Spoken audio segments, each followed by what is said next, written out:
Welcome to this interactive seminar concerning the fixed and flexible schedule of the elementary school library as it transforms into a learning commons.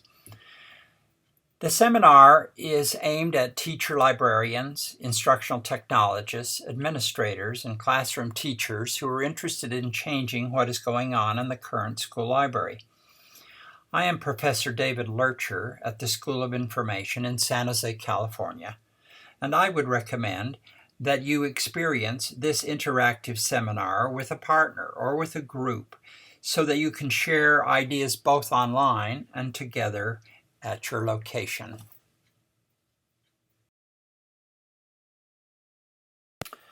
During this seminar, I will propose that two distinct spaces be created in the Learning Commons. The first will be the Discovery Center, where classes traditionally assigned into the school library will work independently both in physical and in virtual spaces.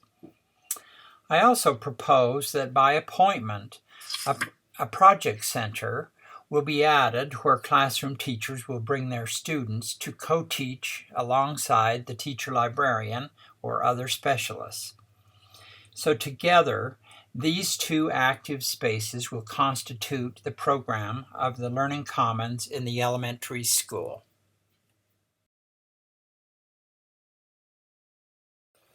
For many years, librarians have prided themselves that the library was a place for children to explore beyond what was being taught in the classroom.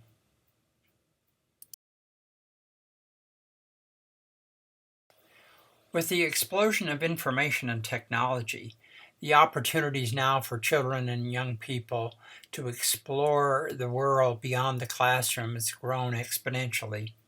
But there are several questions that need to be answered.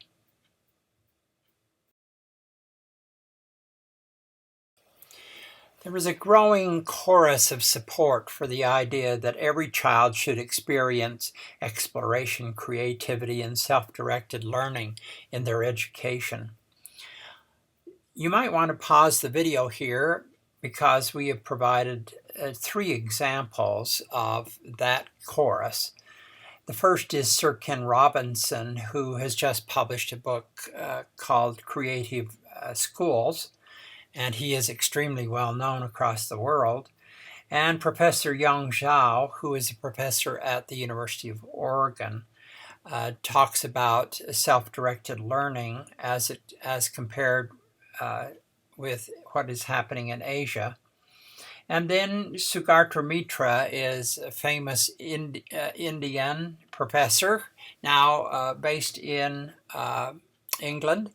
And he is the hole-in-the-wall fellow who had young people in remote villages in India experience what computers were and discovered that they learned amazing things. So you can pause and experience those great speakers.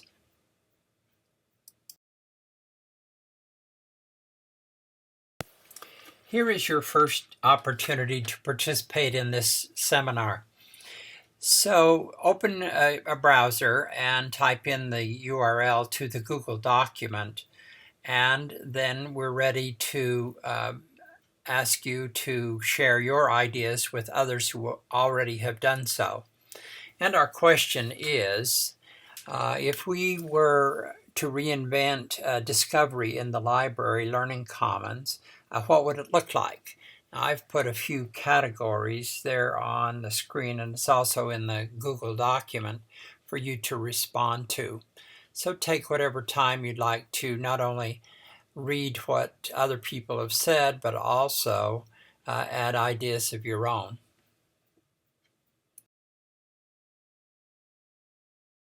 If you have read and added to the Google document, you'll see that there's just absolutely no shortage of great ideas on what young people could do on their own with very little adult supervision. And perhaps the children themselves could come up with their own ideas of what they could do in such a space, either in the physical space or the virtual space. So if you'll stay on that Google document, the next challenge is to try to think through the idea of managing such a place with that very little adult supervision, so that the students, when they arrived in the space, would automatically have ideas of what to do, would settle down and just go right to work.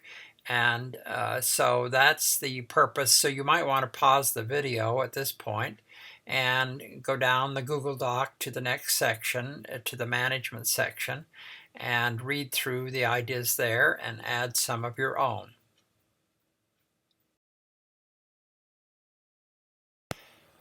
If you have read through the management ideas on the Google document and added some of your own, I am impressed with the creativity of helping young people and introducing them to the idea of self-directed learning.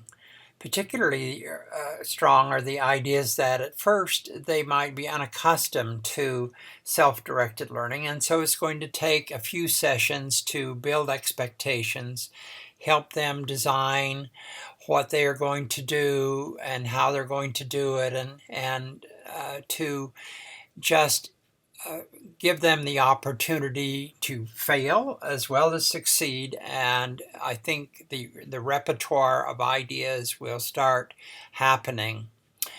So if you'll stay on the Google document and move down, you'll see that there's another question. What if other specialists were available in the Learning Commons as part of their responsibilities in the school?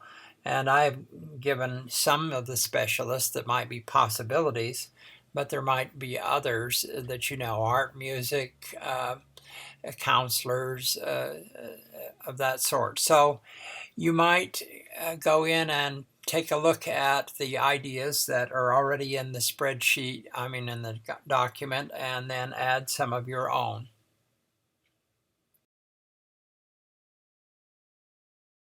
Hopefully, you've been able to take a look at some of the great ideas and add some of your own about the use of other specialists in this whole concept of a discovery center.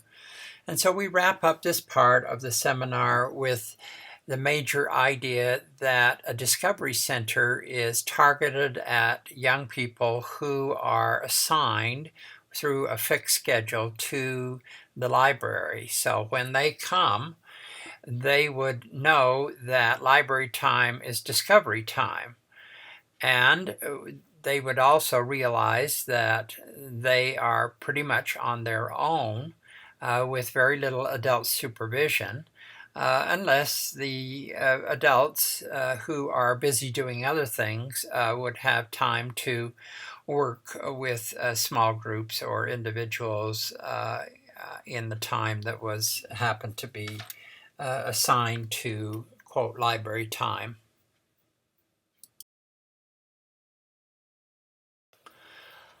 Let's move to the second major idea of the Learning Commons as a place where projects are going on simultaneously with discovery learning. And so these are classes that are being taught, co-taught by the teacher librarian and classroom teachers, and are scheduled in the same space as the Discovery Center children are working. In my own research on co-teaching, I looked at the opportunity that teacher librarians might have with classroom teachers to join together in the planning, teaching, and the assessment of a learning experience where both adults combine their expectations and goals and objectives together. And these opportunities have demonstrated that the expectations of both adults as compared with individuals teaching separately in either classroom or library are incredibly strengthened. That is, when both partners teach together, the percentage of children and young people who meet or exceed the expectations of both adults goes from 70 to 100% of those learners.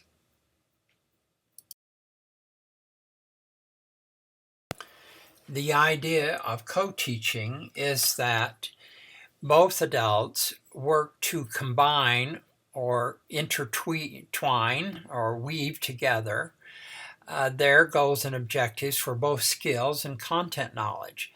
And when they do that creatively, why they can expect tremendous learning gains.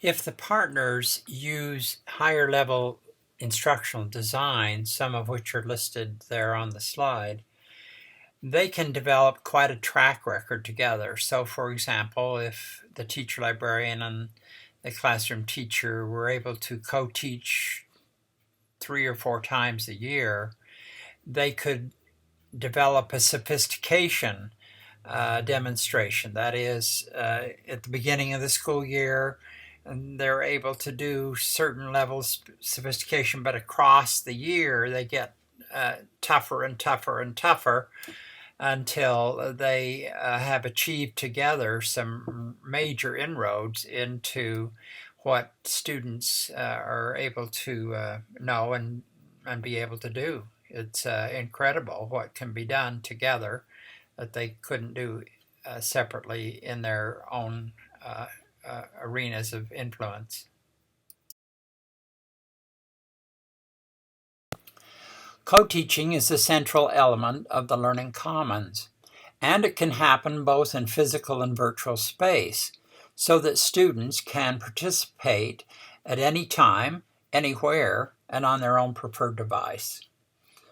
Now, managing a variety of learning experiences in the Project Center requires the staff of the Learning Commons to reach out and get client classroom teachers who are willing to work collaboratively. We think of administrators who experience the huge benefits of co-teaching and help teacher librarians and other specialists develop a flexible calendar that encourages collaboration across the faculty.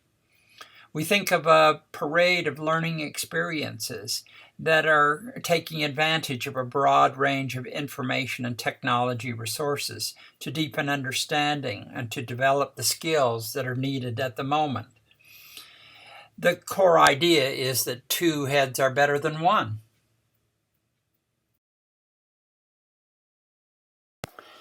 In summary, the core of the Elementary Learning Commons is to accommodate fixed scheduled library time by developing a discovery center that requires minimal adult supervision.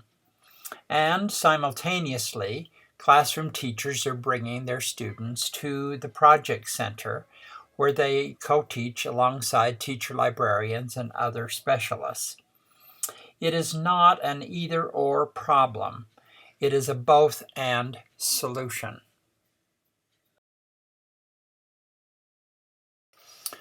To help move this whole idea along, the students at San Jose State University and I have developed a free Google template for the Elementary Learning Commons.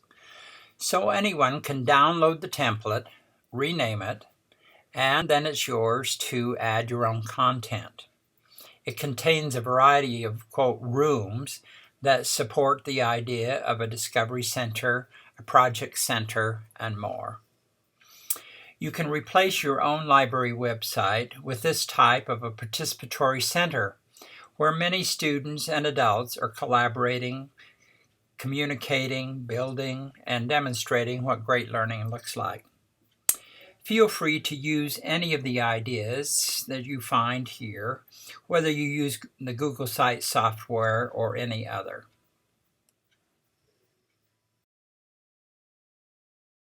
So as we come to the close of this brief seminar, I hope there have been a wide variety of ideas on how to transform a traditional school library into a very vibrant and active learning commons that really becomes the center of teaching and learning in the school. And I think there are all sorts of projects and possibilities on what to do next, from your own planning and to attending conferences and events and listening to people who have tried this sort of solution to the fixed and flex problem. So what we've tried to say is that instead of deciding we will be totally flexible or we will be totally fixed schedule, and that it's a both and solution, so that both can coexist side by side. And of course, the more professional and support personnel that you have, the more likely it is to succeed. And particularly if you draw in all the other specialists from the school into this huge project of transformation. So we wish you well on that journey in your own school. And finally, we have a few resources to show you.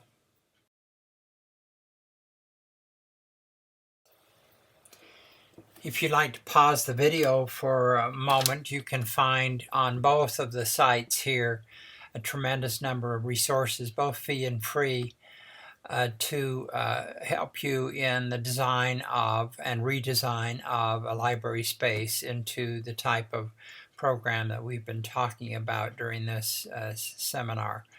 So we encourage you to check these out and also contribute to the literature yourself and broadcast your successes and challenges widely, so that many people can experiment with this type of idea.